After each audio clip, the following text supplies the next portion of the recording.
Okay, welcome to the September 24th, 2019 regular business meeting of our EBMUD Board of Directors. The Finance and Administration Committee met earlier today and will report out under item 17. We have roll call. Directors Coleman. Present. Katz. Present. Lenny. Here. McIntosh. Here. Mellon. Present. Patterson. Present. President Young. I'm here. Okey-doke. Roll.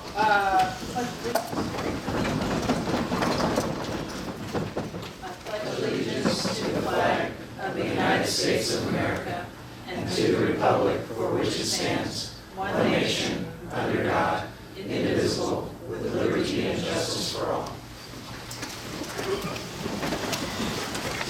Okay, we have no announcements from closed session. I have no blue cards, but is there anybody? What? We do have one announcement from the closed session. Oh. Do you have that? I have it, sorry. Okay. Sorry. Here you go. Oh, I didn't have it. It is? Oh, it's in a big yellow piece of paper, thank you. The board did meet in closed session this morning and by unanimous vote of the directors attending, authorized the general counsel to initiate litigation in one matter.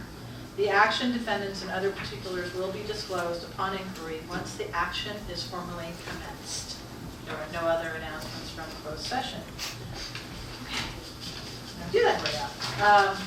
Public comment, I have no cards, but is there anybody here that has a comment to make that is not on an item on the agenda? Okay, seeing none. We will move on to our consent calendar. We have 13 items for consideration. Is there any request to? 13 has been pulled. 13 has been pulled. Move the remainder. Okay, so items 1 through 12 have been moved by Director McIntosh and seconded by Director Lenny. No discussion? Any discussion? No? Okay, all those in favor? Aye. Opposed? None opposed? Abstain? None abstain? Passes. Okay, item 13. Well, I will, this item was pulled because we added some language at the Finance Committee, so I'll hand it off to Alex. All right, thank you, Director Coleman. So at Board Places, you'll find an updated version of Policy 3.03 on community fire flow improvement. And on page 2, we've added a bullet that speaks to the district coordinating and providing assistance to government agencies and communities in their efforts to obtain federal and state grants or loans, which is consistent with recent past practice. I'll move item 13. Any discussion? Okay, all those in favor of the motion? Aye. Aye. That was everybody. Passes on the determination and discussion. Item 14, our legislative report. Hey, Marlene. Good afternoon. Make myself room here. Ooh, where's everybody going? Item 13 are leaving the room. I am really going to take that personally. I've been here a while and everybody leaves. Nobody cares. So today we do not have a written report. This is an oral update to give you the high-level overview of what happened in the final month of the legislative session. So we're here off cycle. I'm normally here the first board meeting of the month. And I will probably also be here the last board meeting in October because of the legislative calendar. The governor's signing deadline isn't until after the first board meeting in October. So that mid-session report that we give you, written, that gives you a summary of everything, won't be ready until after the first board meeting in October. After that, the plan is to come back to you on the normal cycle, first board meeting of the month after the Leg HR committee. That's my housekeeping. Okay, so the session ended, or the mid-session legislative year ended on September 13th. And it was an interesting final week, to put it mildly. Some of you may have seen in the news, there were a lot of protests, more protests than I've ever seen in the Capitol, and more vigorous than I've ever seen in the Capitol, such that the final night, the Senate chambers were closed. It was declared a crime scene. It was declared a biohazard site. They moved the Senate over to a large committee room. And much to their credit, if you listened and weren't watching, you couldn't tell anything was different. So they really did a good job of running Senate, but it put them behind schedule a little bit. So they ultimately adjourned at about 3:30 in the morning on the 14th of September. Some of the stats for you. Again, this is the end of the first year of a 2-year session, so whatever bills didn't make it out, even though people will call them dead, they're technically 2-year bills. They do live to fight another day. But in terms of introductions, there were 2,805 bills introduced in 2019. Of those, 723 were enrolled, and 495 have been signed into law to date. 6 bills have been vetoed to date. So there's still quite a few bills on the governor's desk. He has until October 13th to act on what's remaining, and then everything else slides into next year. And there'll be an early deadline, January, February, of getting all the 2-year bills moving. Then things officially die, and there's also a whole new batch of bills that will be introduced next year. A couple highlights for you. I have 3. Number 1, SB 200. You'll recall that was the measure that provides funding for the safe drinking water for disadvantaged communities. On September 12th, Senator Monning entered a letter into the Journal, and that just came out in print. And the gist of the letter was to clarify that SB 200 does not change the duty of the State Board or the Attorney General to enforce California's water quality laws. He further clarified that the bill does not include any agricultural fees or any limits on enforcement of water quality laws. So that is officially in the Journal. It just clarifies his intent with SB 200. And that is in September 12th, 2019's Senate Journal. Next item, bonds. There are now 4 bonds in the mix. 3 will be before the legislature next year. 1 is out for signature gathering right now. The deadline is March 4th of 2020 for the signatures. The one that's out for signature is the Joe Caves bond. The total on that one is $7.883 billion. The 3 that are before the legislature, the first one is AB 352 by Assemblymember Eduardo Garcia. That is a $3.9 billion bond. And I should stop here. All of the bonds before the legislature are not fully cooked yet. So these numbers are likely to change, and certainly the contents will change on all 3 that are before the legislature. The second one is SB 45, Senator Allen. This one is $4.189 billion right now. And the last one is AB 1298 by Assemblymember Mullen, and this one has a lot of blanks in it with no totals. So clearly, there's appetite to talk about a bond in the legislature next year. Water bond in particular. Well, water's part of it, and The so water and, right? yeah, you're exactly. That's a good way to put it. Water and. I'll give you the titles of all 3. The one that is out for signature gathering is the Wildfire Prevention, Safe Drinking Water, Drought Preparation, and Flood Protection Bond Act. So what is not covered in that? Exactly. How much of it is for conservancies? Yes. The next one is the same title. That's AB 352. SB 45 is the Wildfire, Drought, and Flood Protection Bond Act. And then AB 1298, just to mix it up, Climate Resiliency, Fire Risk Reduction, Recycling, Groundwater and Drinking Water Supply, Clean Beaches, and Jobs Infrastructure Bond. So in answer to your question, Director Well, Coleman. it's missing preschool. There's still time. Where is snowfall in that? Oh, that's what's happening, isn't it? Exactly. So just to give you a preview, that this will definitely be a topic of conversation in the legislature next year. Several of these were gut and amends at the last minute. Garcia put his language in late, Mullen put his language in late, and they were very clear they wanted to talk next year. So, I'm gonna have lunch with Mullen October 18th. Maybe if I can get whatever he's written ahead, just in case he brings it up. Sure. It's not for this purpose, but in case he brings it up. Remember, we have a policy about disclosing. That's what I just did. Just reminding people that we have a policy about disclosing meetings. I don't know who pushed that. Hmm? Maybe you don't know who pushed that, I think we do. That's why I disclosed it. Are you ready for item 3 on your update? SB1. That has been covered in the news quite a bit. Recall that that is Pro Tem Atkins' bill that was designed to backstop in the event of federal rollbacks for various environmental laws. We took an early position. We started with the support. And labor and, I mean, Yeah, it's been broad. painted as all environmental, but that's not all it was.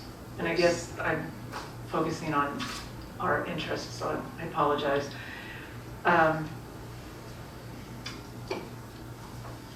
It changed quite a bit throughout the year, and it became very clear that there was a real effort to get out the protections that we were particularly interested in. And those are the protections that would allow for a rollback in the federal regulations that apply to how the Central Valley Project is managed with regard to the Endangered Species Act. And the bottom line is how much water would they leave in the system for the endangered species in the Delta. With a rollback, with less water being required in the system, that's an exposure to us and the McCollum fishery. So we were the only water district in support of the measure. That became particularly helpful to the pro tem the last night of session, and also several of our delegation members, as well as the environmental community. She meaning the pro tem, was signaling that it might be a 2-year bill, and made the decision late that Friday evening, that last night, that she did want to move it through both houses. And she did. It successfully got out of the assembly around 10 o'clock, and the Senate 1:30 in the morning, something like that, and has gone to the governor for action. He indicated early that he planned to veto. However, he has not acted as of now. So he does have a few more weeks to make his decision on his plan there. I will point out that East EBMUD as a district has gotten some very positive press on this. There was an editorial in the Chronicle on September 13th that ends on a very nice note. The editorial is urging Newsom to sign SB1. And at the very end, it says, it's noteworthy that the East Bay Municipal Utility District is among the supporters of SB1. Kind of a nice shout out to us. So that discussion, regardless of what happens with the signature or a veto, is going to continue into next year. I'm sure you're all aware we're seeing federal rollbacks happening, and more likely to come. So we are in a good place with many of our partners on this measure, and we'll keep you posted on what could happen next year on that one. Do you think there's any, I'm sorry, I had to step out for a second. Do you think there's any chance that the governor's going to change his stance given the outcry? I think there is a chance of a surprise. What that surprise looks like, I really don't know. He has many paths he can take. One is the most literal, which is go ahead and veto it and continue on with the voluntary agreement discussions. And there are shades within that, paths that he could take. And I think it's a wait and see for all of us at this point. Can he blue pencil out areas of SB1? He can only blue pencil budget bills, and it is not And I didn't know if any of those items would be budget items that he could pencil out to keep integrity. No, it's not considered a budget bill, Okay. and so it's not officially a budget bill. Does he have the ability to pass an executive order to agencies to ignore? He does. I mean, within the scope of what doesn't require a change in law, yeah, he has pretty broad authority with an executive order and potential path. Quick question, did David determine what the fluid was that was thrown on the Senate floor? Yes, but I would prefer not to discuss that in polite company. It was a biohazard, Okay. and charges are pending. I know the rest of the woman. Charges are What was the pending. protest about? Anti-vaccination. Yeah, that was the anti-vaccination protest. Those have been happening for a couple of years, but this year, it was daily for months. And that last week was, It was pretty vicious in the news. well, it was. And I mean, it was so much that I was getting texts from people in the building saying, stay out, don't come over here, it's not safe. And people were really, especially that last night, people were very, very nervous about what direction things were taking. Quick federal update? Okay. It's all about the budget right now. There's a continuing resolution that has passed the House that would take them through November 21st. It's pending in the Senate, likely to pass. We expect to see a lot of budget activity in November on water policy bill front. We don't expect to see anything this year. Both houses are signaling there's no appetite for water policy bills, and we're done. No word of this? Not this year.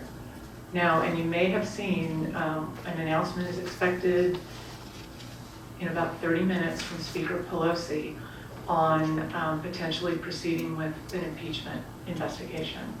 So they clearly have some big ticket items before them, and it's going to focus their attention. But on the water policy bills, one of the things that is holding up the policy bills is a discussion over how to move forward with dam funding or dam projects. And there was language in the WIN Act that would expedite dam projects, and they would bypass some congressional approvals. There's now a growing sense, particularly in the House, that they want to restore the old order where they come back for various congressional approvals throughout the process.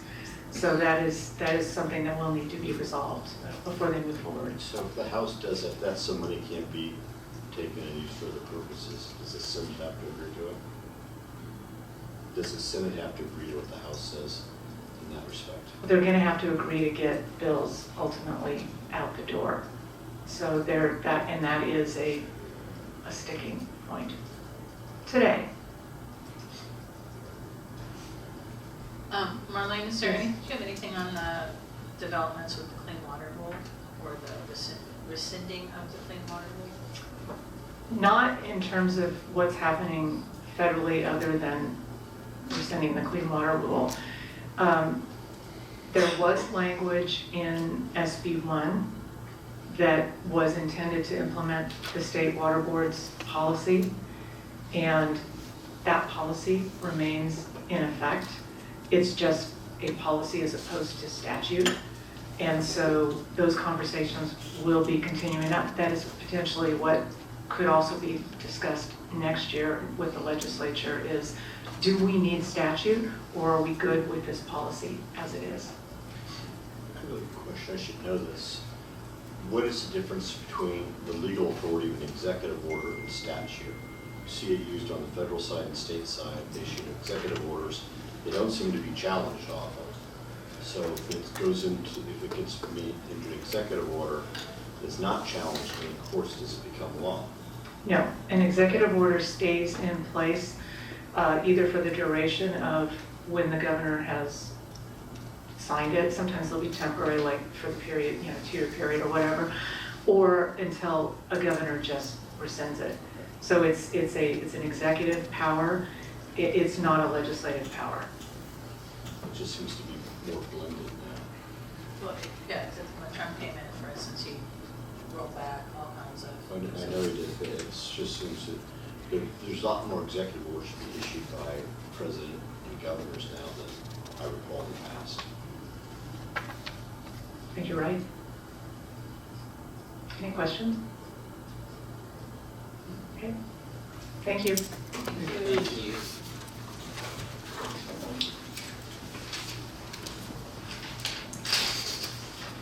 Okay.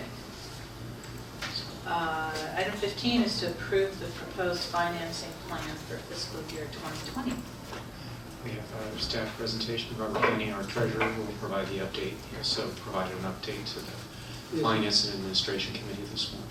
And for your information, unanimously was recommended by the Finance Committee.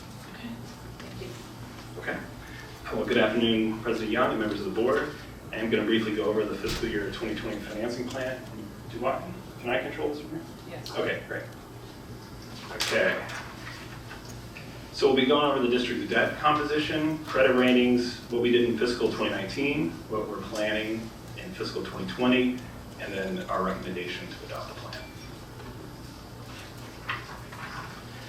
So as you know, the district's debt is divided between the water and wastewater system, and the water system has about $2.87 billion in debt outstanding. 82% of that is fixed rate debt, 12.5% is commercial paper, and the rest are state loans and synthetic fixed rate debt. The wastewater system has a small amount of debt, $385 million outstanding. 96% of it, so the vast majority, is fixed rate debt, and then we have 4% that's commercial paper. The wastewater system doesn't have any swaps or synthetic fixed rate debt. On this slide, we have the district's current credit rating in the table on the bottom. Right now, the ratings are the same. They don't have to be. They're different credits, but they are the same. AAA from S&P, AA1 from Moody's, and AA plus from Fitch. And we have some good news to share since we gave this presentation last year. In March 2019, Moody's upgraded the wastewater system to AA1 from AA2, which is great news. And the upgrade, according to their report, it was based on improved debt service coverage, regular moderate rate increases, ample cash investments, and a large, diverse service area. And our credit strengths have otherwise remained the same, and in fact, have improved over the last year.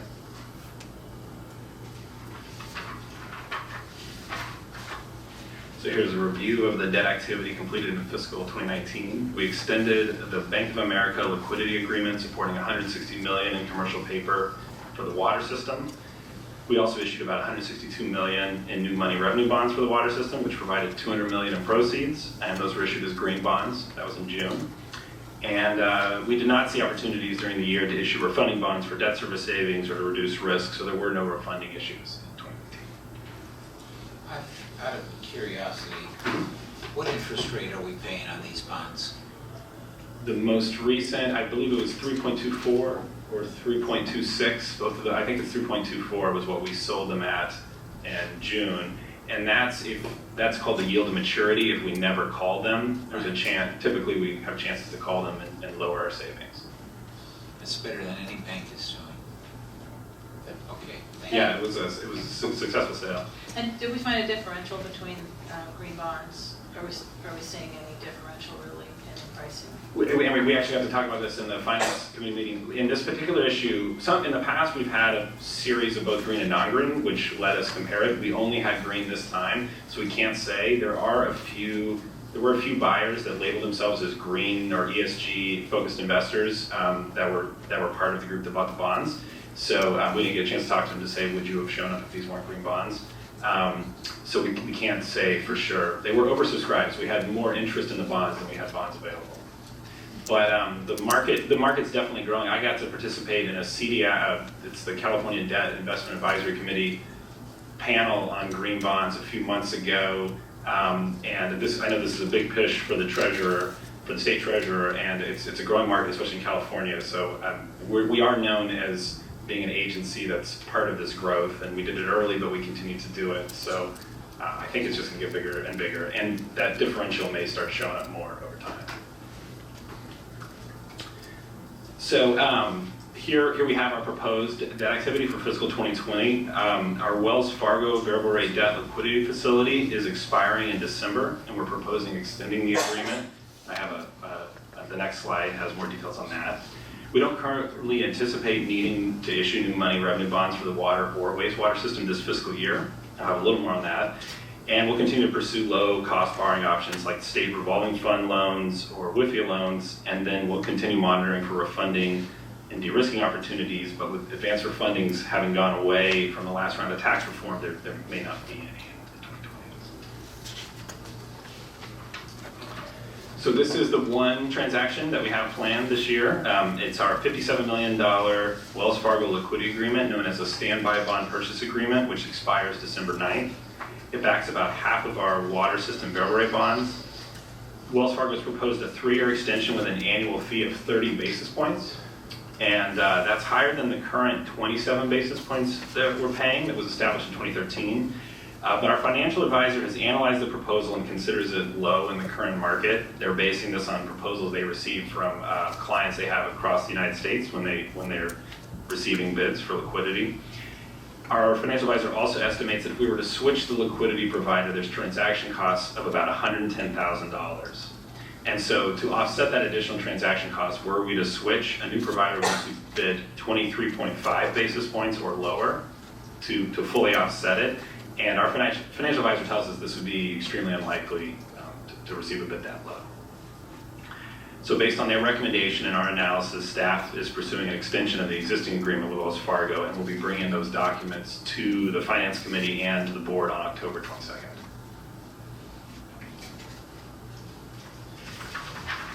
So as I mentioned before, of course you all know, we issued bonds in June for the water system, and in addition, the water and wastewater systems ended fiscal year 2019 with really strong financial results. So for these reasons, we don't anticipate needing to issue new money bonds for either system in 2020. We will continue exploring SRF loans. We actually have a wastewater system SRF loan application that we submitted.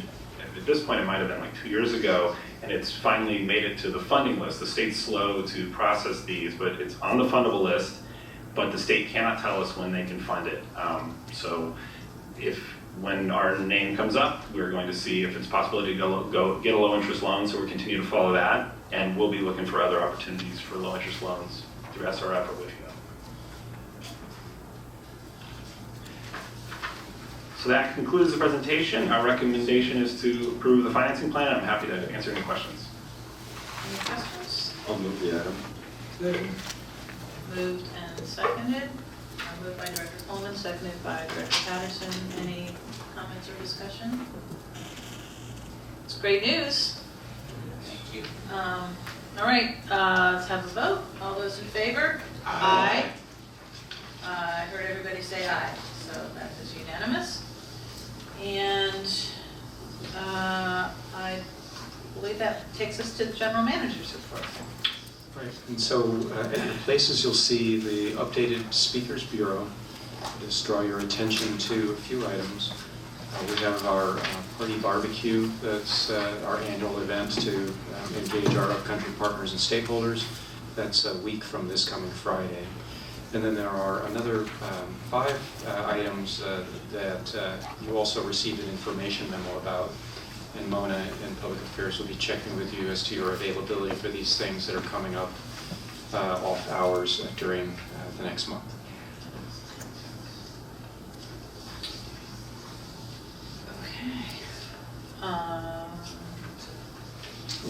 And I'm sorry, I had meant to turn this over to Craig. If I may, So I was wondering, thinking, oh, President, there's yeah. something coming up. Yeah?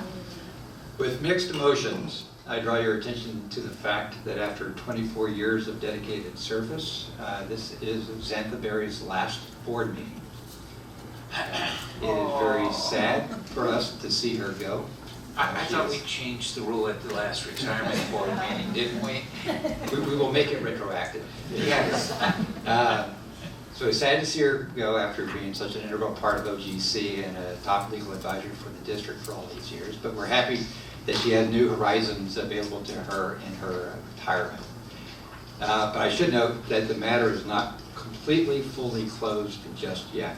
There will be a hearing on this immediately following the board meeting in the TRC, where certain determinations will be made. Thank you. And let's let's hear it for Xantha. Thank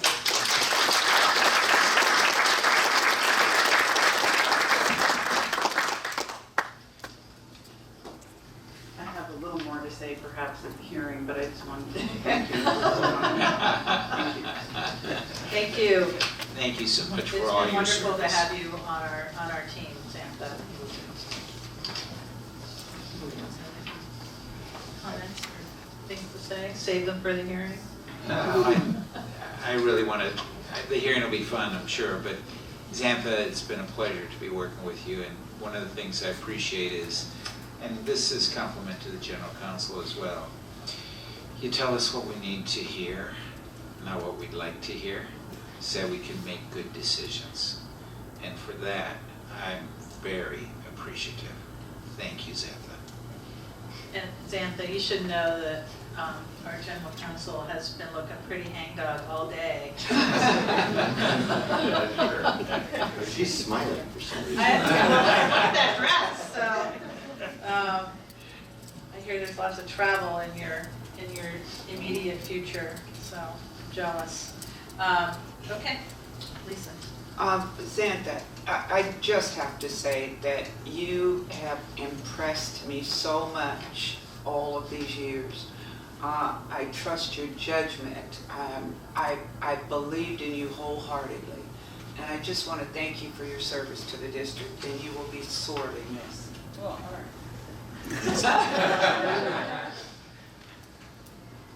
Thank you for that, and it's really been very fun and very interesting, and thank you all for being the cohesive board that you are. Bob Helwick told me once that you don't know what it's like to have a board that isn't working together towards mostly the same goal, and it's true. I've always had a wonderful board to work with, and thank you very much to all of you. You've been remarkable. Thank you. I'm not going to say anything later because I don't need to. I'd rather do it now. You've been, as Lisa and Frank mentioned, you've been phenomenal to work with, and I really, really appreciate your candor. Thank you very, very much. Thank you. I worry a little bit. A lot of people have been saying, you're so direct.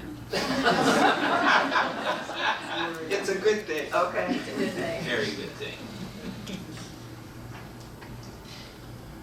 Okay. All right, well, I think we're on to reports and director comments. The minutes from the September 10th Planning Committee are were in the packets. It can be accessed online. And we're ready to receive a report from this morning's Finance Administration Committee, although I think we acted on those items. You don't have your blue sheet? You should have the blue sheet at your place. No, No? What'd you do this morning? let me just say that, first and foremost, we got a very excellent report on the state of our financials. That was before we moved on the 20 financing plan, which we've already approved at this body.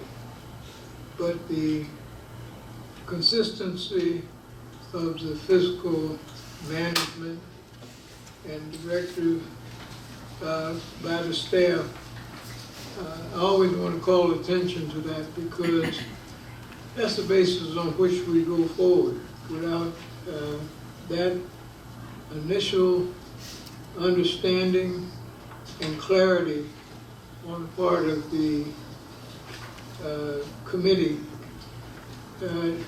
so we can kind of see these things moving through. And ultimately, that's the threshold that carries us to the level that we are aspiring to go to in that particular timeline. I think the other thing that I want to call attention to is that keeping up with the revisions of district policies, we didn't change any policy, but the wording and the clarity of how those things are read and seen, you know, that brings into focus and ease in moving through any of those areas. And I think that's what we learned from our staff direction today. That in essence is it.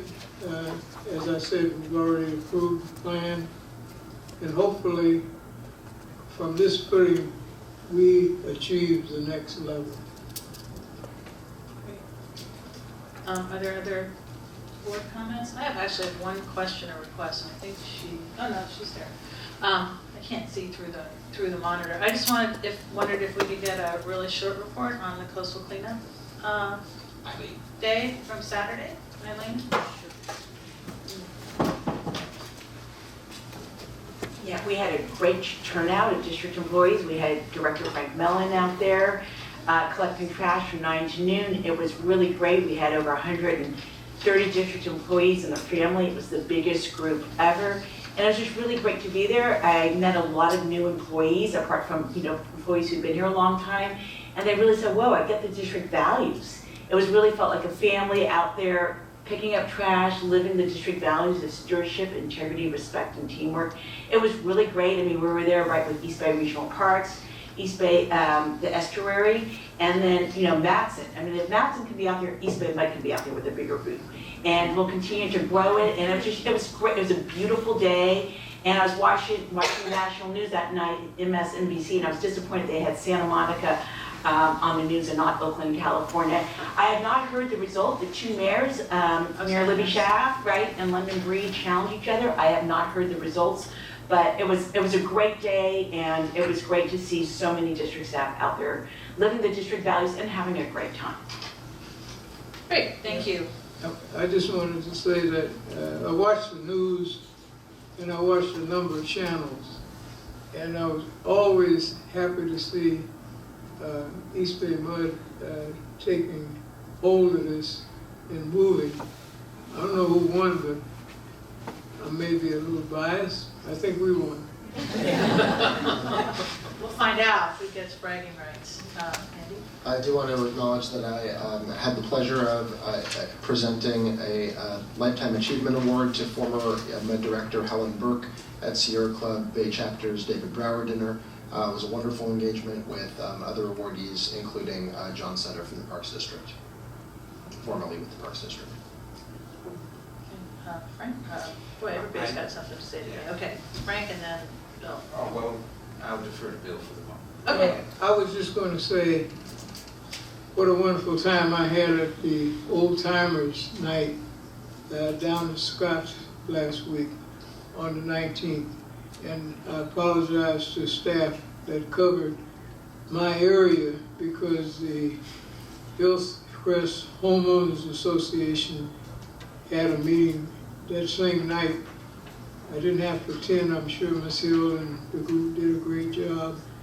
Most people up there were understanding about our water outage, but the Old Timers Night, seeing so many people that I have worked with over the years coming back, and they were not only serenading us, they were bringing wine. Of course, I can't drink wine in Drivedale, so I had to withdraw from some of that. But what a night and what a turnout. Any of you who get the opportunity, go to one of those and see all the old timers and just have a little vintage with them, because it's worthwhile just being in the atmosphere and hearing them tell stories about things that affect us at every level, who they worked with, who their relatives were, all those things come into the picture. And the fellowship, the friendship, and the retiree always stand in front for me. I was a retiree when I came, so there you are. So I had fun there with Bill as well, and it was astonishing how many folks haven't aged a bit. And of course, that may not be exactly the truth, but I choose to stay with that.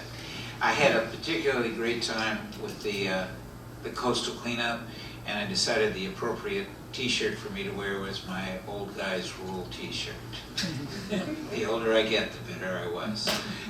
It was super, and I want to particularly salute Eileen and Kelly. You guys did a super job of organizing people, having materials. It not only felt like we were doing something, it felt like we knew what the heck we were doing. So thank you. And I see several faces out here that were out there participating, so thank you guys also. Anyone on this side of the room? Okay, I believe that does it. If you have items for future consideration, please submit them to the general manager. And with that, we are adjourned until our next regular meeting on October 8th, 2019. Thank you.